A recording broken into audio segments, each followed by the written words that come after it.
Good morning everyone. সকাল সকাল মা বাড়ি থেকে রেখে দিল মাছ।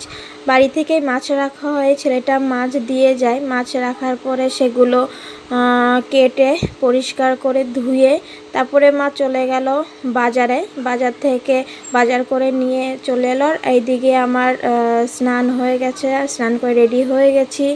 আর এইদিকে হঠাৎ করে বৃষ্টিও শুরু হয়ে গেল, প্রচুর জোরে বৃষ্টিও পড়ছিল। আমি খেয়ে দিয়ে রেডি হয়ে বেরিয়ে পড়েছি আমি আমার কাজের উদ্দেশ্যে। আর ওয়েদারটা প্রচুর মেঘলা ছিল। ক্লাসে এসে সবাইকে কাজ শেখাচ্ছি, এমব্রয়ডারি করছে সবাই এখানে।